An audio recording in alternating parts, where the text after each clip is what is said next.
On this episode of AV Week, Stampede gets bought by DCC, giving displays the option of sliding in a built-in PC and getting AV integrators educated on IT. All that and more next on AV Week. The network for the AV industry. What are you listening to? This is AV. This is AVNation. This is AVNation. This is AV Week, episode 361, recorded Friday, July 27th, 2018. Training Wheels. Support for AVNation is brought to you by Extron Electronics and by Atlas IED, innovative audio solutions for every business environment. This is AV Week, your weekly wrap-up of audiovisual news and information. My name is Tim Albright. I am your host. With us to talk about the news and information we have gathered this week, first and foremost, Mr. John Green from New Era Technology. Welcome, sir. Welcome. Glad to be here again. Nice to be back. Thank you, sir. Also with us is Billy Lally. Billy is from Mode Green. Welcome, sir. Thanks, Tim. How are you? I'm well. And last but not least, and this is not the last time I will say this, I swear to God, because he's not leaving us for good, Mr. Josh Shrega, who currently technically as of 1 o'clock Central on Friday, July 27th, works for TCOM, but is shortly heading off to law school. Welcome, sir. Oh, thank you for having me, Tim. It's good to be back. Absolutely. So let's kick this off here, guys. Couple stories we've got this week. First and foremost, I want to kick off with this Stampede story coming out to us from AV Magazine. Stampede is getting purchased. AV distributor Stampede is actually being purchased by DCC Technology, a division of the International Sales, Marketing, and Support Services Group, DCC. John, I'm going to start with you on this. When it comes to this, what is this going to do to the field of AV distributors, not just in the U.S., but also globally? It was a very interesting purchase. In reading the article, and I guess knowing a little bit of behind the scenes, they match who we are. I mean, that's the most amazing thing is that, every location that they have, either we have projects or we have offices ourselves, and we see an industry change. And again, we're part of a merger and acquisition going on a regular basis, and we have locations that we're picking up on apparently almost on a monthly basis at this point. But we also have the same difficulties because we're servicing a Europe community, an Asia community, South America, and we got to buy in country. We've got to find sourcing in country. We have to develop relationships, and the relationships are changing away from a direct business model from manufacturers to a stronger relationship with distribution. The other companies that we combined with do a lot of IT work almost completely through distribution. We're still maintaining a balance of direct relationships with manufacturers, working with the relationship on the distributors. So it was a very positive thing for us and our relationship to Stampede, I think. Well, what's interesting is we've had this conversation before with other integrators and actually with manufacturers about the decision-making processes to whether or not to go direct or whether to go through distribution. That's actually where I want to bring Billy in. When it comes to those decisions, how do you guys, come to that conclusion that, yes, I'm going to go down the distribution route. No, I'm going to go direct to my dealers, or some hybrid of the two business decisions? Yeah, and we do both, actually. I'm sorry, that was to me or to John? No, that was to you, Billy. Yeah. Okay, great. I think that we look at it both ways. In a lot of instances, we do have direct relationships with dealers and manufacturers that we're buying, obviously, direct with. In the distribution models, there's a lot of value add that comes along with that. And that's where if we can leverage the value adds, or if they're carrying multiple brands and things that we don't necessarily have direct relationships with, a lot of times the distribution model works for us because we can leverage on larger projects, the multiple brands they may carry into a single source. They also, in some cases, have advanced design services and some other things that we can rely on. So as these groups get bigger, it seems that their resources get better and they become more valuable from a distribution model than going direct and us having to sort of deal with all those bits and pieces on our own. I would agree. I mean, so the other thing that happens with that as well is some manufacturers are forcing it strictly through distribution. I mean, you could do $750,000 and you would think that the direct relationship is an easy thing to have. And their answer is, well, when you get $3 million, you can have a relationship with us. So, as long as you identify what the strengths are of the distributor, and some of them are just, a source for supply, and others are value-added engineers, as long as you understand that relationship and what they're able to provide, it's a good thing, in my opinion. Agreed, yeah. All right, Shrego. Shrego used to work for a manufacturer, integrator, and now he's a consultant. So take a swing at from any of those. All right. Well, let's take a look at it from the swinging of the manufacturer. It's more costly to constantly have bodies on the street than to work with a distribution arm that's going to go and advocate for your product or make sure that your products are out there.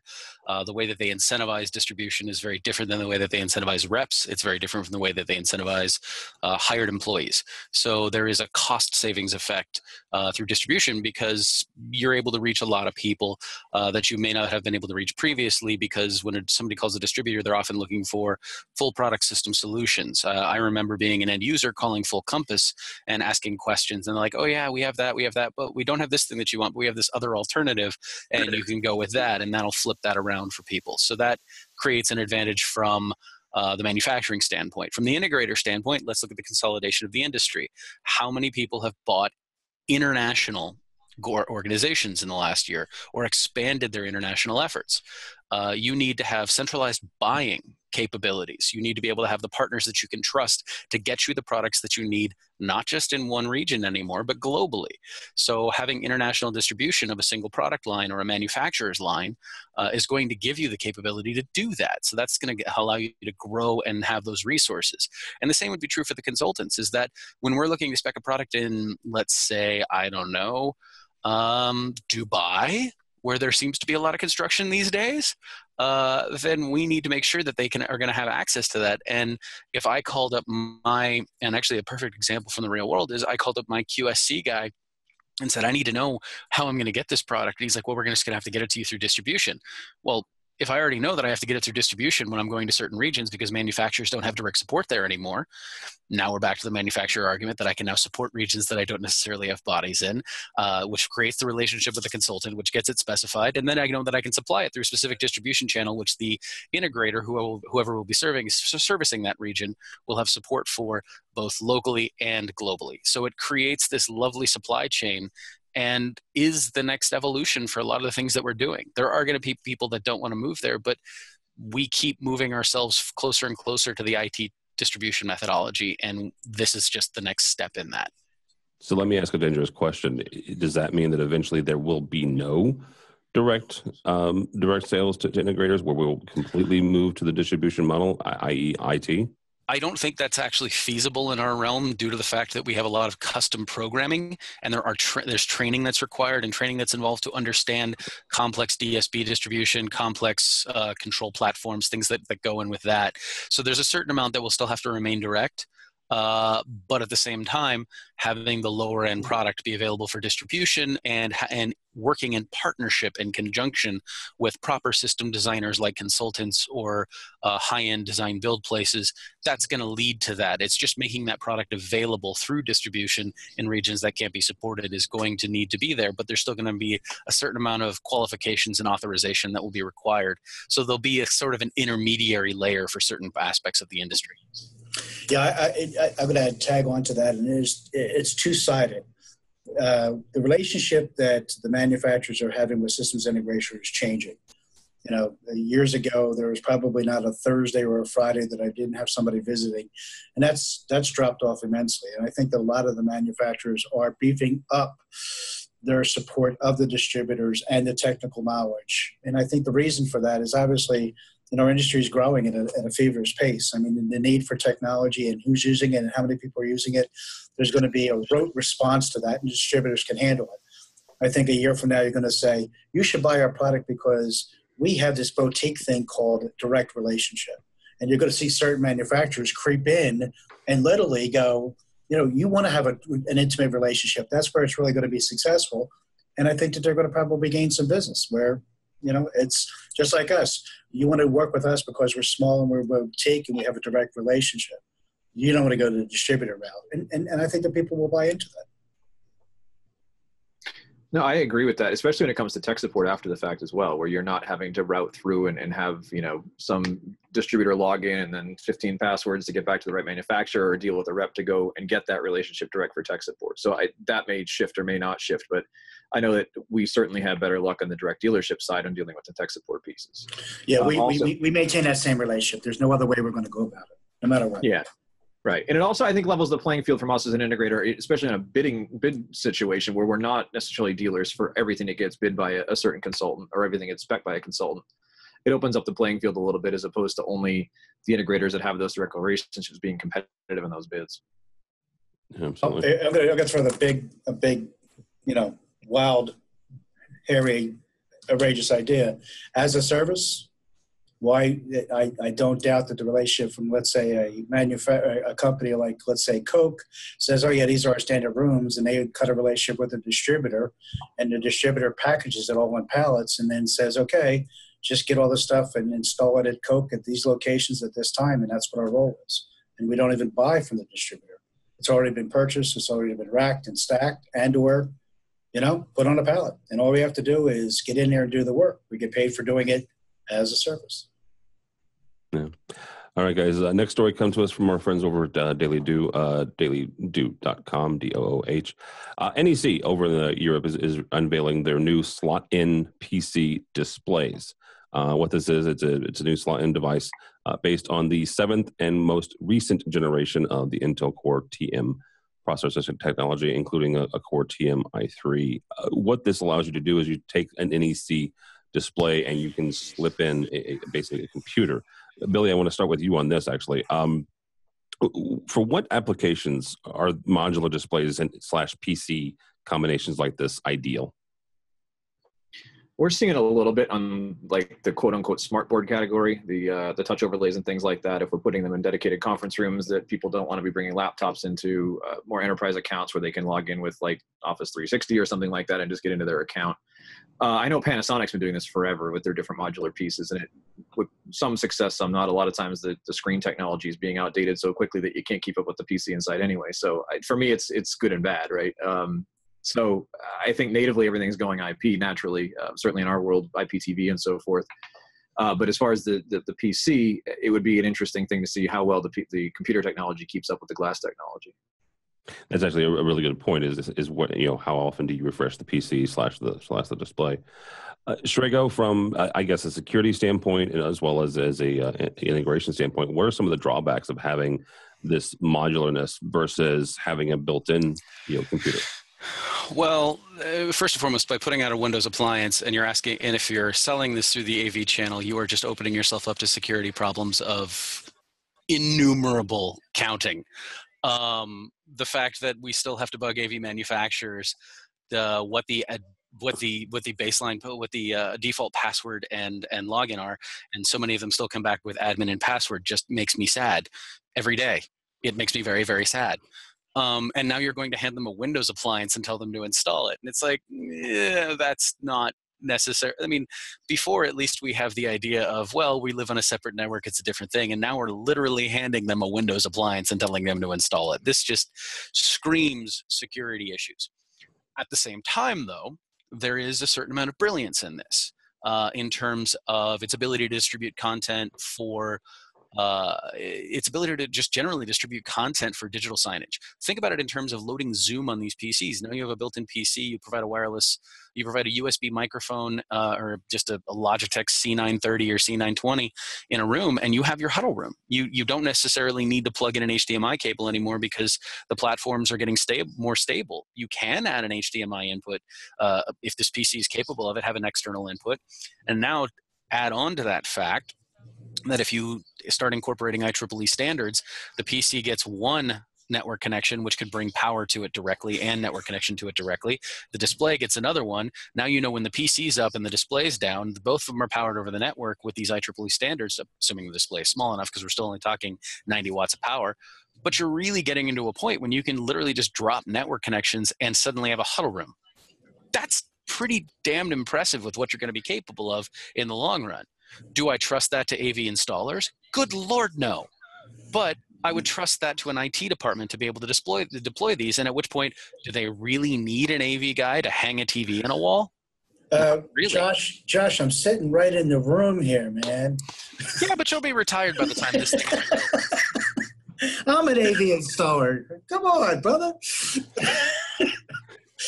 I hear there's great jobs in-house these days.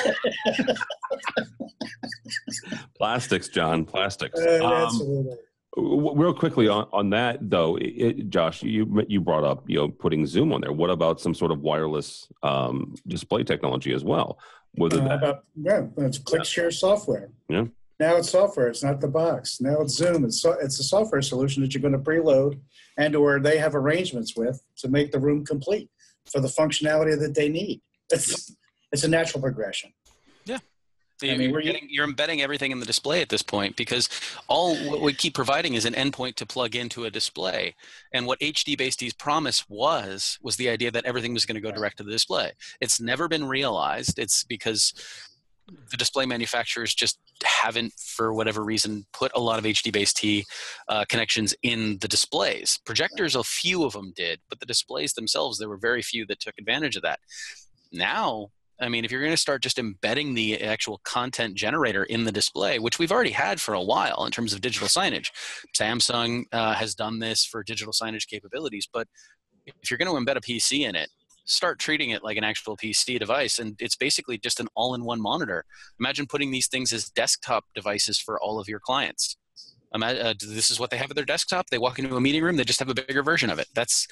It's a continuous user experience across an entire platform, from the desk to the meeting room to everywhere beyond.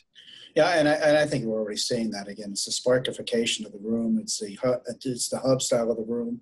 I think that there's a lot of good attempts at it, and I think that it's the direction that at least our end user are asking for as well. So, I agree that there's problems associated with it as far as security and things of that nature, but I think that the industry's growing up to be aware of those, to try to address it. I'm not saying it's perfected, but yeah, security is going to be an issue. Well, John, let me drill down a little bit more and take the last story that we did as well as this one. Sure. At what point do integrators start seeing themselves as more of the as a service? Because you mentioned that as a service. Yep. Strago's right. And I would argue a little bit, Josh, where the IT department doesn't necessarily either doesn't want to mess with hanging the display, and number two, doesn't want to take the liability of it. So you hire an AV company to come in and configure and load it up and make sure everything's running right. And if they need some sort of secondary or microphone or a third party microphone, that's where the AV folks come in. But is this where we might be headed, where we're labor, right? We're the service that makes sure that everything they get from CDW or wherever else just kind of works. Josh had mentioned I'm going to retire soon, so I may not have a problem here. But it's true in that that's going to be a portion of the business. And if you decide to roll that up as a portion of your business, then okay. But we're still lucky we have some physics. I mean, we have audio issues. I mean, thank God that microphones don't solve all the problems and rooms are different shapes and sizes. There's other things. It might simple as, okay, sure, hang it. Well, who gave you the infrastructure drawings? And that the ADA height is this, and there should have been an outlet here. So there's still a lot of things that we provide to the industry that is going to be required. So I don't mind. I think it's going to see. My fear is not that we're going to lose business. It's just going to be different services to the client. And one of them is we may not be supplying product because, again, the other thing that we're seeing in the industry is products that have 10, 15, 20% of OFE because of their mergers and acquisitions, because of their relocations. So there's a lot for us still to do. I'm not worried about it. I don't know that the IT guys ever want to be the AV guys. I mean, everybody that we run wants nothing to do with it. It becomes their problem because it plugs into a wall. But the reality is that they don't want to. They have enough to deal with networks and switches and everything else they have to sort out. They don't want to be the AV guys too. As much as they get lumped into that category, we find great success in befriending those people to help them as opposed to trying to be replaced or replace them. So I think it's still a very symbiotic relationship, and there'll be two definitive categories within our circles, even though anybody from the outside looking in seems to lump everything into one major category. No, Really, but I there's a agree with you difference here. 100%. There's a big difference here. Yes, we are an outside category, but at the minute we start selling a Windows appliance, that is their domain. Oh yeah, So, no, totally. So as soon as it becomes a Windows appliance, they are going to have to get their desktop support people involved to make sure it's secure, make sure it's configured with their devices, and make sure that it's configured with their network settings and their standards and what does it have access to. You run into the same problem with the AMX Ascendo Core, which is a Windows appliance, well put together. I like a lot of things about it. I would love the opportunity to put it into a project, but at the same time, how do they feel that I am now telling them you're going to put this Windows appliance on your network? How does their IT department feel about that? And they may be gun shy, or they may say, as long as I can do these things. But it raises a different level of partnership that we now have to have with those IT departments the minute we start putting systems with common OSs on them. Well, and not just partnerships with the IT departments, but also with the manufacturers, because then you have to go back to, you use the Ascendo Core example, I'll use that. You have to go back to AMX and make certain that the things that this one IT department wants to do is doable on their device, right? Exactly. We have to make sure that it's capable of it. So one of the things that, of course, I would instantly ask if NEC showed up and said, hey, look at our new bright and shiny thing that has Windows on it. Okay, great. Am I dual NIC to be behind a display and be on a secured network as well as a guest network? Or are you just going to force me to put you on a guest network, or do I have to isolate you to a separate network completely? So what are you forcing me to do because you aren't considering the limitations of security of putting out a Windows appliance? If Schrago's career thus far in the AV industry can be boiled down to one word, it would be security. And that's not a knock. That is totally not a knock. 100%. All right, moving on to our last story here from AV Network. Access Networks is releasing a pre-configured solution for Crestron NVX. If you're not familiar with Access Networks is a switch company. They take Cisco switches and Ruckus switches, and they put their own special sauce in them. Primarily, up until this point, has been a residential manufacturer, residential company. They're big in the CDA channel. A guy, Feiner, the founder and the CEO of Access, was on the CDA board for a number of years. One thing here, and Billy, I want to start with you on this. One thing that, according to the article here, this is a custom program networking solution that are quote unquote certified to work with Crestron's NDM NVX series of encoders and decoders. The standardized configurations ensure deployments are seamless and efficient for dealers integrating Access Networks core systems with NVX products. First question, though, Billy, is when you show up to a client site and you go, okay, we're doing DM. I have these great switches. I'm going to put these in your network closet. How is that going to go? Not so well. It depends. I mean, it depends really on. No, I know the initial planning.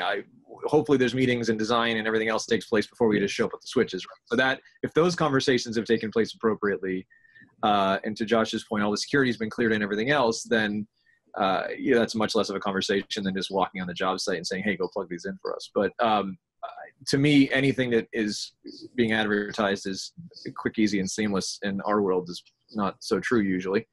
And so, I think this dovetails nicely from our previous two conversations as well, is all of these technologies converging together. Somebody's trying to build a cookie cutter solution for some of this, which is nice, but the collaboration of the AV and IT sides of this and the network security requirements and the level of expertise to configure these networks together is far beyond most of the AV world in a lot of cases. And so, for me, I always describe it as there's very little middle class left in our world. You've got guys that are pulling wires. You've got guys that are programming and configuring very, very complex networks and systems.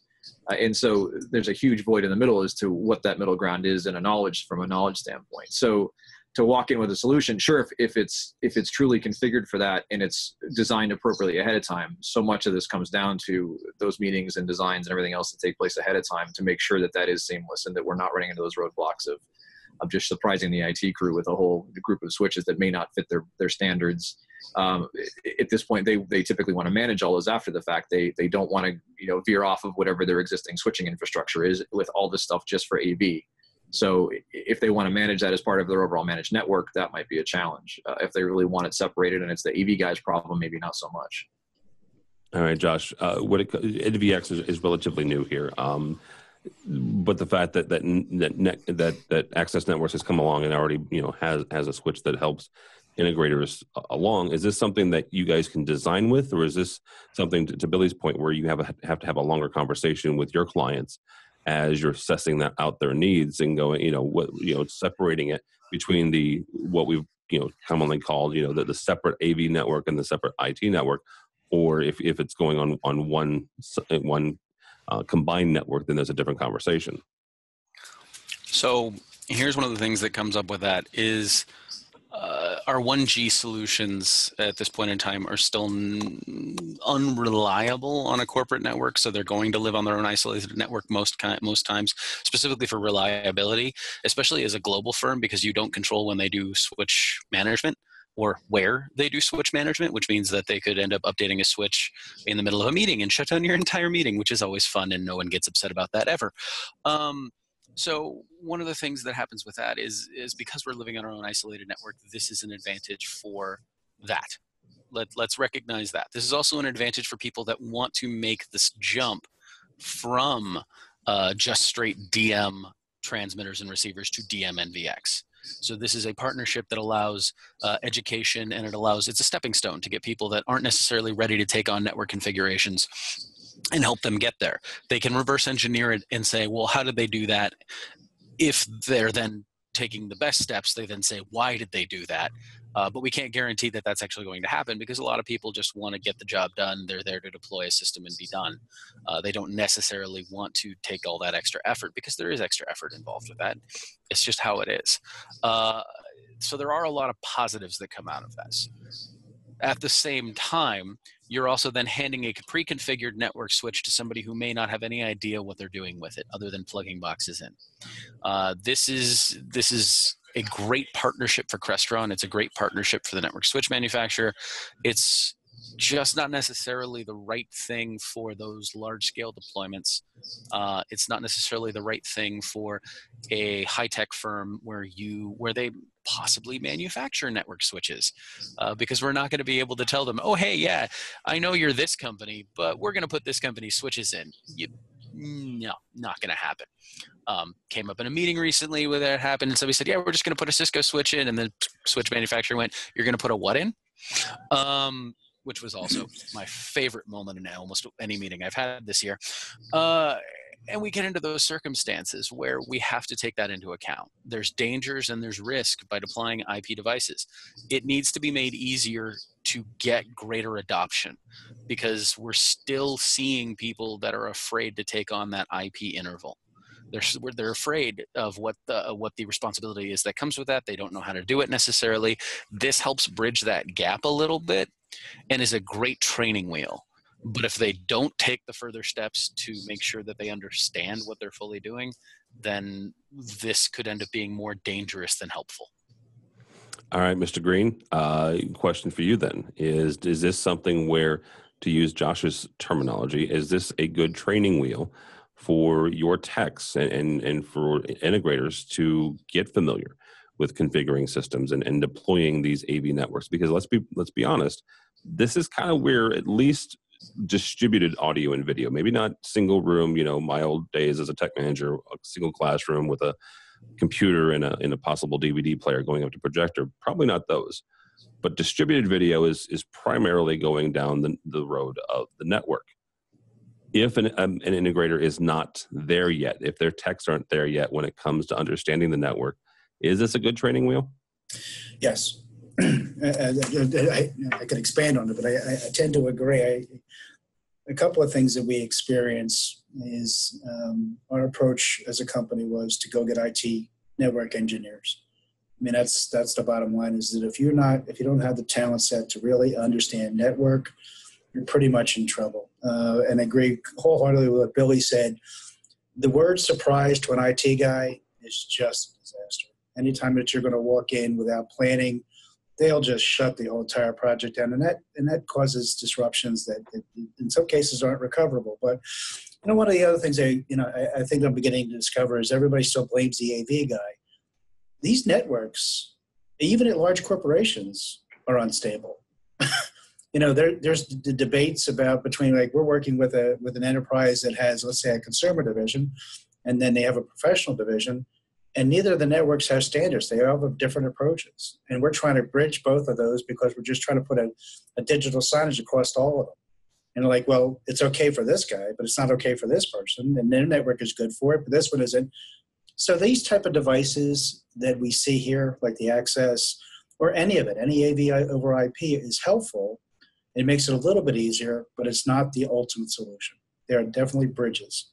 This isn't, I hate to use the term, these aren't the game changers, but these are definitely headed in the right direction, and it'll support our needs as we go forward for sure.